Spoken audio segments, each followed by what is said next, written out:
ऐसा प्रिटेंड करते हैं, दिखाते हैं कि हम तो विरक्त हैं। ऐसा एक ड्रेस पहन लिया, तिलक लगा लिया, जटाएं बढ़ा ली और लोगों के अटेंशन के लिए देखो ये बाबा है, विरक्त हैं। उसके बाद फिर वो बाबाओं के पास अब भीड़ जाती है। जब भीड़ जाती है तो बाबाओं के पास चढ़ावा जाता है। जब चढ़ावा जाता तो दान मिलता है, दान मिलता तो धन आता, संपत्ति आती है। फिर बाबाओं के सारे ऐशो आराम शुरू हो जाते हैं। करौली सरकार की दलीलें जिसको मानता है ना, जो भी उसका, इस धरती के सबसे ज्यादा डफर लोग हैं। सर्टिफिकेट में बता रहा हूं मैं। अनिरुद्धाचार्य ये भी कंपनी है। जितनी मैं कह रहा हूं ये सब कंपनी रन करते हैं। क्या इंद्रेश जी महाराज कह लो, इंद्रेश जी महाराज की शादी देखी?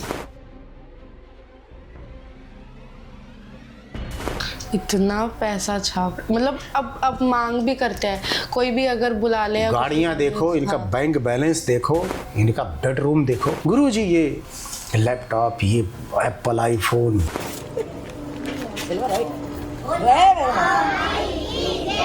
तो ये सब कुछ काम नौकरी लगाते हैं, बच्चा पैदा करते हैं, गरीबी दूर करते हैं, कर्जा दूर करते हैं, कोर्ट कचहरी से मुक्ति दिलाते हैं सारे बाबा। और से एक उदाहरण नहीं मिलेगा। पहले ब्रह्मा जी के पुत्र वशिष्ठ वो नहीं कर सकते, ये लोग कर सकते हैं। मार्केटिंग है ये। हाँ। और बाबा मौज ले रहा है।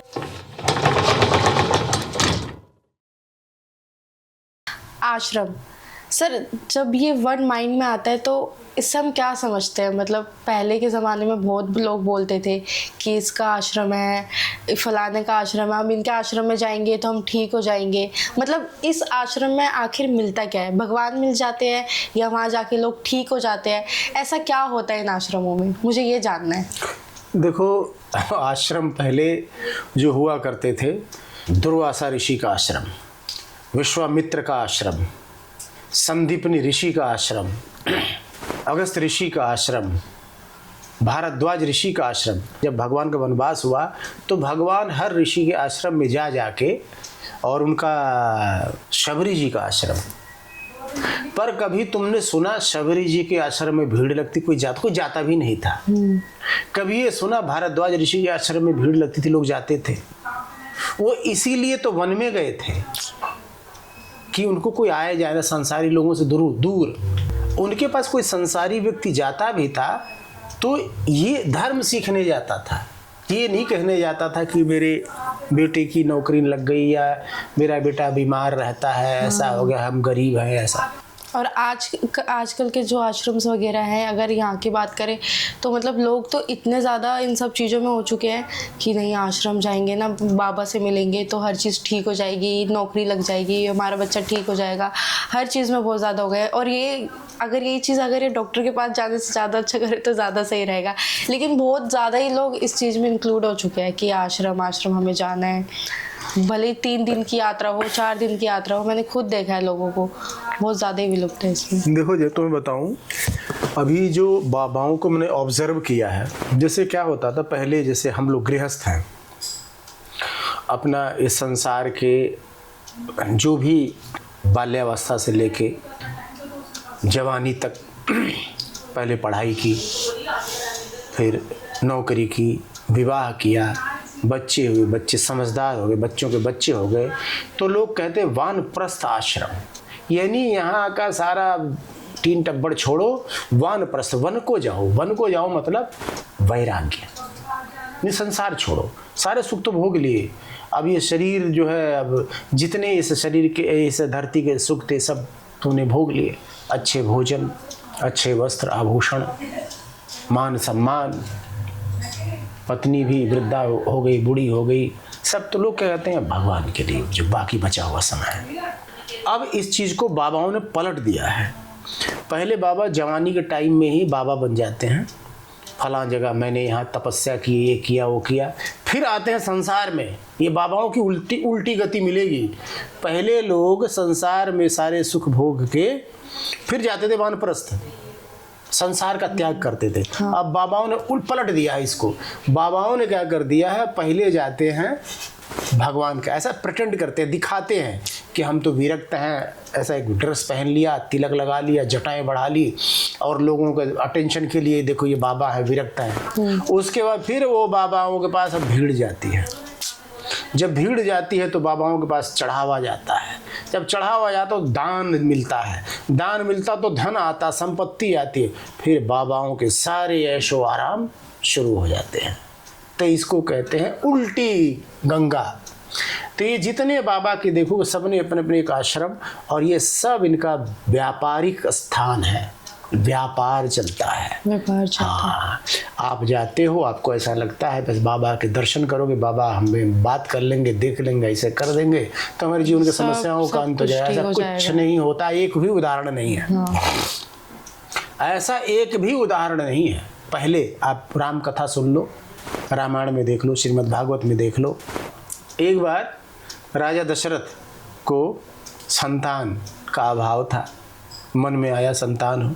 उससे पहले 3 पत्नियां हैं, खूब स्त्री सुख भोगा, कहीं कोई टेंशन कोई वो नहीं आया। तब किसी ने कहा कि भाई 3 पत्नियां, बच्चा नहीं हो रहा है, क्या है, दिखाओ डॉक्टर। वो तो किसी पास नहीं गए। अचानक मन में इच्छा हुई, किसी ने कहा बाल यहाँ के सफ़ेद हो रहे हैं भाई, आपकी संतान भी होनी चाहिए, कौन देखेगा राजपाट। तब उन्होंने कहा कि अब तब फिर किसके पास गए, वशिष्ठ ऋषि के पास गए, जो उनके कुल गुरु थे, ब्रह्म ऋषि, ब्रह्मा जी के पुत्र, जिस सृष्टि को बनाने वाले ब्रह्मा जी, उनके पुत्र वशिष्ठ, उनके पास गए, कह रहे कि महाराज संतान चाहिए, संतान नहीं हमारे पास, कुछ उपाय बताएं। उपाय, आशीर्वाद दे दुनिया में संतान हो जाए, उपाय बताएं। उपाय बताएं। कह रहे भाई पुत्र कामेष्ठी यज्ञ करना होगा, मुझे आता नहीं है। तो उस समय के एक ऋषि थे, श्रृंगी ऋषि, उन्होंने कहा वही कर सकते हैं। तो उन्होंने कहा तुम एक काम करो, तैयारी करो, मैं मैसेज करवाता हूँ, भिजवाता हूँ मैं किसी को। एक दूत भेजा वशिष्ठ ने श्रृंगी ऋषि के आश्रम में, कि वशिष्ठ ऋषि ने याद किया है। अब देखो इतने बड़े ऋषि, आजकल के बाबाओं का देखो, ये सब कुछ काम, नौकरी लगाते हैं, बच्चा पैदा करते हैं, गरीबी दूर करते हैं, कर्जा दूर करते हैं, कोर्ट कचहरी से मुक्ति दिलाते हैं सारे बाबा। और ऐसे एक उदाहरण नहीं मिलेगा। पहले ब्रह्मा जी के पुत्र वशिष्ठ वो नहीं कर सकते, ये लोग कर सकते हैं। हाँ, मेरे एक मतलब नॉन में रिश्तेदारी है, तो उनको ना बेबी, उनकी शादी को हो गए 12-13 साल हो गए, तो उनको बेबी नहीं हो रहा था। तो अब IVF चल गया है, तो उन्होंने सोचा कि IVF कर लेते हैं। उन्होंने IVF भी करा, और साथ साथ में वो इन चीज़ में बहुत इंक्लूड है, बाबा वगैरह में। उन्होंने बहुत बाबा चेंज करे, उनका इलाज यहाँ से नहीं लगा, वो इधर गए कि बीमार रहते हैं, वो अभी भी बीमार ही रहते हैं, ऐसा नहीं कि कुछ ठीक रहते हैं। तो IVF में उनके लग गए कम से कम 10 से 12 लाख रुपए है। तो बेबी तो हो गया और अच्छा खासा हुआ। उन्होंने IVF को वो मतलब होता नहीं है, क्रेडिट देने की जगह बाबा को दिया, तो कि बाबा की उससे हुआ है। हाँ, यही होता है। देखो ये कह रहा हूँ, अब इतना बड़ा झूठ एक्सपोज होने के बाद भी बाबा एक बार आपके हृदय में प्रवेश कर गया कोई, तो उसको निकाल नहीं पाओ। बाबा जो घुसा हुआ था, उनको लगा बाबा ने ही तो प्रेरणा दी, तभी तो IVF में गए। हाँ। लिखा था तुम्हें IVF के द्वारा, हाँ। तुम्हारे संतान नहीं ली, तो बाबा ने कृपा की, तो तुम्हारे दिमाग में आया, तो तुम IVF सेंटर गए। ये कह के बाबा सारा क्रेडिट ले लेते हैं। अब डॉक्टर को क्रेडिट नहीं देंगे, डॉक्टर हृदय का विषय नहीं है, बाबा हृदय का विषय है। इसलिए कहता हूँ कि अगर आपके पास बुद्धि है और विवेक नहीं है, बुद्धि तो सबके पास होती है, विवेक नहीं है, तो ऐसे जीवन में आप ठगे जाओगे। ना खुदा ही मिला, ना विशाले सनम, कुछ नहीं मिलने वाला। ऐसे ही एक चूतियों की तरह जिंदगी बिताओगे, इससे ज़्यादा कुछ नहीं है, हर जगह ठगे जाओगे। वशिष्ठ ऋषि ने उसको बुलाया जिसको ये विद्या आती थी। विद्या, आजकल किस बाबा को विद्या आती है बताओ? कहते एक मंत्र पुत्र कामेष्ठी कैसे बता दो, पर सारे हर बाबा दावा करता है। एक करोड़ी सरकार है, इतना बड़ा ठगड़ा, बाप रे बाप। मैं कह रहा हूँ दुनिया को पता नहीं क्या हो गया है, लोग इतने ठस दिमाग के हैं। मैं ताज्जुब करता हूँ मैं कि उसमें उस ठगड़े के अंदर इनको ये लगता है विद्या आती है। मैं रियली बता रहा हूँ कि उसको जो करौली सरकार की दलीलें जिसको मानता है ना, जो भी उसका, इस धरती के सबसे ज़्यादा डफर लोग हैं। सर्टिफिकेट में बता रहा हूँ मैं, इतना बड़ा करौली सरकार को मानने वाला, इस धरती के जो मानने वाले सबसे, दुनिया के सबसे दिमाग के बिल्कुल पैदल कह लो। थोड़े से प्राण लेके बच्ची में डाल दें, थोड़े से प्राण लिए जाए, बच्ची में डालेंगे तो भाई ठीक है, और प्राण हला दीजिए पूरे शरीर। सब लोग ध्यान से देखो, जैसे देते हैं ना CPR, वैसे दिया जा रहा है दरबार के। अब देखो क्या होता है कि इन बाबाओं के आश्रम में, मैं तुम्हें बता रहा हूँ ना, राजा से कम की ज़िंदगी नहीं होती। राजा फेल है, बड़े बड़े राजा जाके माथा टेकते हैं। हमारे देश का राजा कोई भी हो, देख लो ना, प्रधानमंत्री हो, मुख्यमंत्री हो, सब जाते इन बाबाओं के पास। ये कुछ हैं ऐसे जो सिर्फ भगवान की भक्ति और यही बताते हैं। हाँ। पर सत्ता तो हमेशा ऋषि मुनियों के आगे नतमस्तक होती है, पर किसके आगे आप नतमस्तक होते हैं? आपका वोट है, उन पर भाई बहुत पब्लिक है ना, लाखों लोग हैं, तो वोट है। तो लोगों को तो मैं बता रहा हूँ, अब सब विवेकहीन, कोई शास्त्र न पढ़ता है न समझता है, शास्त्र से भक्ति कोई करता ही नहीं, इसलिए इस दुनिया में इतना तुम उथल पुथल देख रही हो। शास्त्र से भक्ति कोई करता, शास्त्र से कोई जीवन जीता है तो 2-3 व्यक्ति हैं जो मेरी नज़र में हैं, जो हमारे देश के राजा, हाँ कह लो, हमारे देश के प्रधानमंत्री नरेंद्र मोदी, प्रदेश के मुख्यमंत्री योगी जी, और हमारे देश के एक और संत हैं, पतंजलि के पीठाधीश्वर रामदेव बाबा। इनको कुछ और संत हैं जिनको मैं जानता हूँ जो भगवान की भक्ति करते हैं, और पर जितने हैं बाकी आश्रम नहीं है, वो सब कंपनियां हैं। कंपनियां हैं। अनिरुद्धाचार्य ये भी कंपनी है। जितनी मैं कह रहा हूँ ये सब कंपनी रन करते हैं। इनके आश्रम में ऐसा देखो क्या करते क्या है। आप बताओ ये लोग करते क्या है, एक बार पकड़ लो आप, करते क्या है? कथा सुनाते हैं जी। अच्छा कथा सुनाते हैं, वो तो कोई भी सुना सकता। कुमार विश्वास सुना रहे हैं, बहुत बढ़िया कथा सुना रहे हैं, मैं सुना सकता हूँ, बहुत सुंदर कथा सुनाता हूँ मैं भी। तो हम क्या कम है क्या उनसे? वो उनके अंदर है इतना बड़ा तिलक उलक लगाते, तो ये तो वेशभूषा हुई भाई, ये तो वेशभूषा हुई। यहाँ तक तिलक लगी तो वेशभूषा हुई, गले में तमाम मालाएं, ऐसा वस्त्र पहनना। तो वस्त्रों से भगवान को क्या लेना देना है?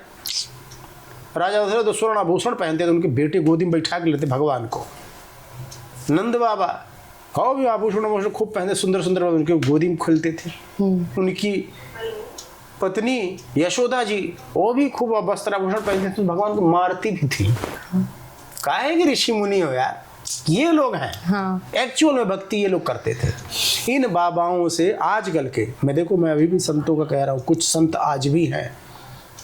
अब लोग कई लोग कहेंगे नाम तो बता दो यार, रमेश भाई ओझा, आप उनको सुन के देख लो। कृपालु जी महाराज थे, अब नहीं है इस दुनिया में। राम भद्राचार्य, आज भी कुछ संत ऐसे हैं जिनको भगवान की भक्ति, भगवान कैसे मिलेंगे। राम भद्राचार्य जी आज भी कथा सुनाते हैं तो अश्रुधारा बहने लगती है। बाकी जितने हैं वृंदावन वाले जो ये हैं, क्या इंद्रेश जी महाराज कह लो, इंद्रेश महाराज की शादी देखी,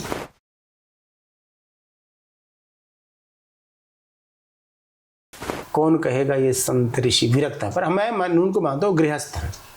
पर गृहस्थ ऐसे रहो ना यार, क्या तुम भी एकदम से वो बना ले तो वेशभूषा गृहस्थों में, जिससे तुमने शादी की, खराब नहीं है, बहुत बढ़िया, किसी भी स्त्री से विवाह करना, और विवाह धर्म का प्रतीक है, मैं समर्थन करता हूँ। पर अपने आप को बाबा मत बताओ यार, आप गृहस्थ बता के आप कथा करो, जैसे कुमार विश्वास करते हैं, हजारों लोग सुनते हैं यार, क्या बुराई है।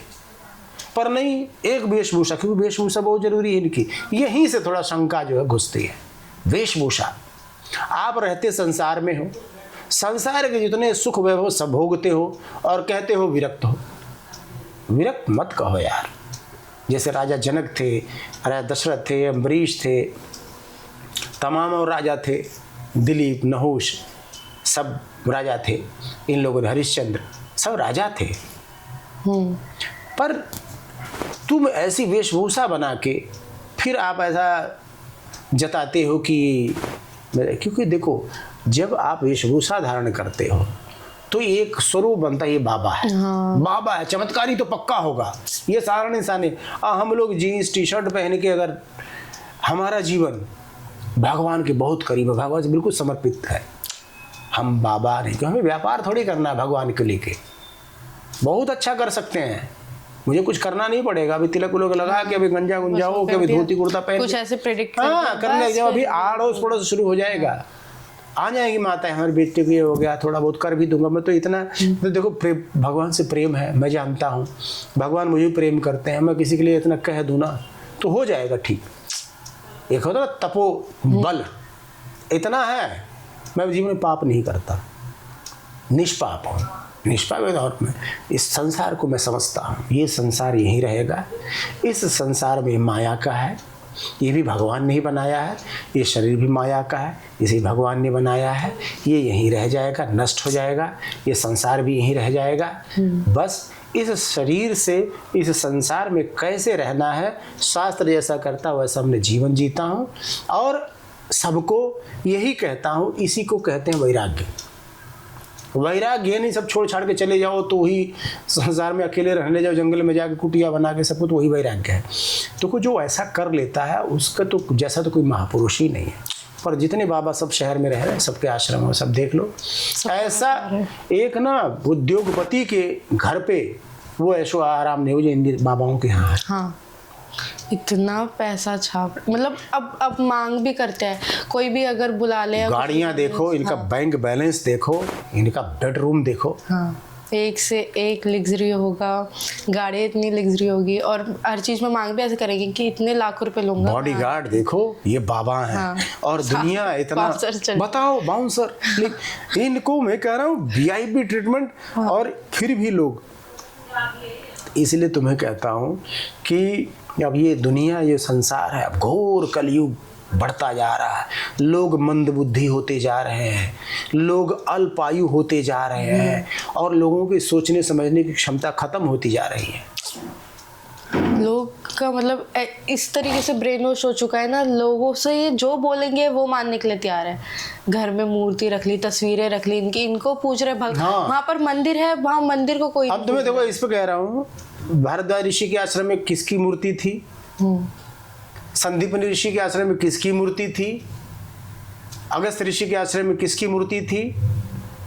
शबरी जी के आश्रम में किसकी मूर्ति, कौन से भगवान की मूर्ति थी? न फोटो न मूर्ति, किसी भी। तो फिर भक्ति वो कैसे करते थे? रूप ध्यान, भगवान का वो स्वरूप, रूप ध्यान। जंगल में और क्या होता था? न खाने की चीज़, न पीने की चीज़, न ऐसी कोई सामग्री, वो भगवान के सबसे करीब। और यहाँ बाबाओं को देखो उल्टा, सरस भोजन आज गुरु जी के लिए बनेगा। हाँ। गुरु जी ये चढ़ावा है, ये वाली जैकेट आई है। हाँ। गुरु जी ये फला भक्त ने गाड़ी रेंज रोवर दी है। गुरु जी ये लैपटॉप, ये एप्पल आईफोन।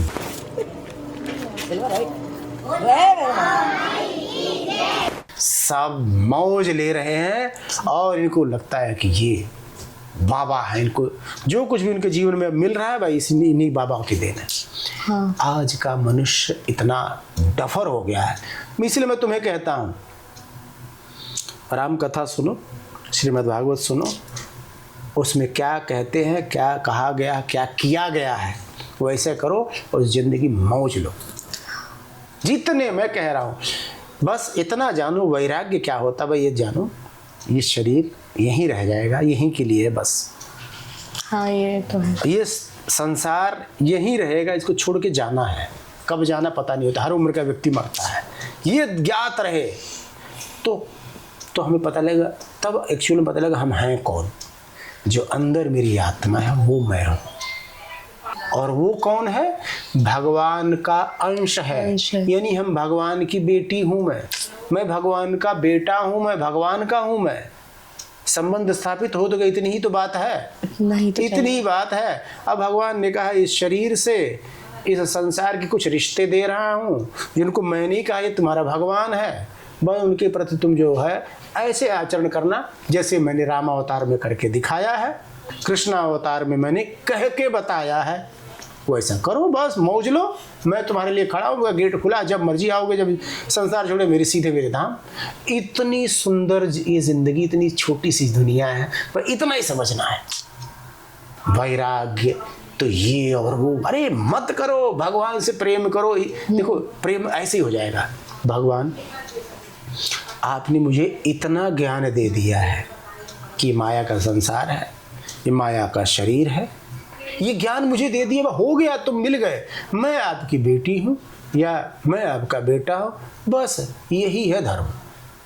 बस माया के शरीर से इस माया की दुनिया में मुझे ऐसे आचरण करना है, खत्म बात, इतने ही है भक्ति। क्या बाबी बाबा इसमें आ गया, अब भाभी बाबा पहले जाओ देखो ना, वशिष्ठ से सीखो, विश्वामित्र से सीखो, सबने देखो कष्ट भोगे, विश्वामित्र कम कष्ट भोगे। अगर वो सब कुछ कर लेते तो राजा के पास आके बिलख रहे हैं, रो रहे हैं। उल्टा एक विरक्त संत महान इतना बड़ा, जिसने नए स्वर की रचना की, एक राजा के पास आकर रो रहा है, संसारी के पास। इस कथा से भी तुम नहीं समझ पा रहे हो, फिर भी तुमसे बड़ा तुम्हें तो बनी हुई हो ठगाए जाने के लिए, और तुम्हें कोई ठगता है तो तुम हो ही उस लायक।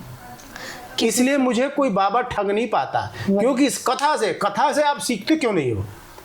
विश्वामित्र जैसा ब्रह्म ऋषि जिसने नए स्वर्ग की रचना कर दी त्रिशंकु के लिए, इतना प्रतापी आज एक राजा गृहस्थी के पास आकर रो रहा है, मुझे राम को दे दो। बिलख रहा है, बिलख के बोले। ऐसा शब्द तुलसीदास ने, बिलखना मतलब बहुत बुरी तरह रोने को बिलखना बोलते हैं, बिलख के रोना। एक इतना बड़ा ऋषि, इतना बड़ा मुनि आज एक गृहस्थ के पास आकर रो रहा है, तो उसकी पीड़ा समझो। संसारी आज ऋषि की जीवन की समस्या संसारी दूर कर रहा है। तो राजा दशरथ की ये ऊंचाई है भक्ति की, और संसारी 3 पत्नियां, राजा का सारा वैभव। कौन सा धरती का सुख है जो राजा दशरथ के पास नहीं, जरा जनक के पास। राजा जनक देव किसको लिए बैठे हैं, आदिशक्ति मां जगदम्बा मां जानकी बेटी बनी है, गोदी में बैठी है, और सारे ऐशो आराम। बड़े बड़े ऋषि मुनि उनसे तत्व ज्ञान लेने जाते थे। ऐसा जीवन, ऐसे गृहस्थ का ये जीवन, मौज लो ना यार दुनिया में। भगवान कहाँ रोकते हैं। ध्रुव ने जब भगवान को प्राप्त कर लिया बचपन में ही, तो भगवान ने कहा जंगल जाओ। भाई भजंगल में भगवान बचपन में प्राप्त कर लिया। भगवान का जब मौज लो, संसार दे रहो, राजा बनो, सारे सुख भोगो। खूब विवाह किए। ध्रुव ने सब संसार के सारे सोना चांदी हीरे जवाहरात से लदे रहते थे, खूब मौज लिया। कहाँ है इसमें वैराग्य? भगवान ने कभी नहीं कहा। पर इस बाबाओं का देख लो। इसलिए इस छोटे से इस दुनिया के विज्ञान को आप नहीं समझ पाते हो, तो इस धरती का आपसे बड़ा डफर कोई इंसान ही नहीं है। सही में। मतलब अगर किसी से मैंने पूछा था कि इतनी इस कदर ब्रेन वॉश है कि उनसे किसी से पूछा मतलब क्या है एक्चुअल में, ऐसा क्या कौन सी शक्ति है इन बाबाओं में, तो बोले कि भगवान ना कुछ लोगों को ऐसा बना देता है जिसमें वो अपनी छत्र छाया डाल देते हैं, तो वो भगवान से डायरेक्ट कांटेक्ट होता है उनका। मतलब ये बातें सुन के ऐसे हो गए, मतलब क्या वो ऐसी बात बोलते हैं, न किसी चीज का उसका प्रमाण है, न दिखाई देने वाला प्रमाण है, न सुनाई देने वाला प्रमाण है। भाई ने कह दिया, कह के मार्केटिंग है ये। हाँ। और बाबा मौज ले रहा है। एक बात बताओ, जो इन बाबाओं को नहीं मानते हैं, जैसे मान लो अमेरिका, वो बाबी बाबा कोई ये नहीं है बाबा, उनके जीवन की जो समस्या आती है वो भी तो दूर होती होगी। ऐसा तो नहीं अमेरिका का कोई व्यक्ति बेरोजगार है आज, तो कोई बाबा हो तो ही बेरोजगार, उसका रोजगार मिलता होगा। आज अमेरिका का कोई व्यक्ति जब बीमार पड़ता होगा तो बिना बाबा के पास जाए डॉक्टर ठीक कर देता होगा। कर देते हैं।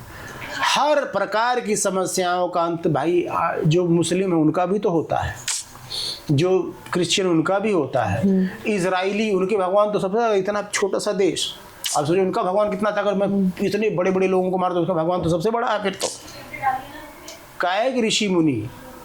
तो देखो आप इस संसार को समझो, अपने आप को जानो, थोड़ा सा शास्त्र में घुसो, पढ़ो, कथाएं सुनो। हाँ। पूरी विज्ञान इतना छोटा सा है जो मैंने बताया है आपको। खुद ही ज्ञान की प्राप्ति कर सकते हैं, इन सब चीज़ों की जरूरत ही ना पड़े। कथाओं से सीखो ना। हाँ। जीवन में उतारो।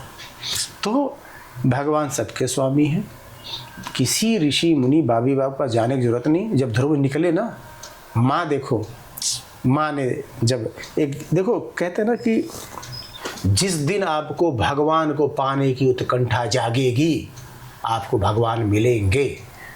उदाहरण के तौर पे ध्रुव, उत्कंठा जागी मुझे अपनी पिता की गोद में बैठना, पिता यानी भगवान संसारी भगवान।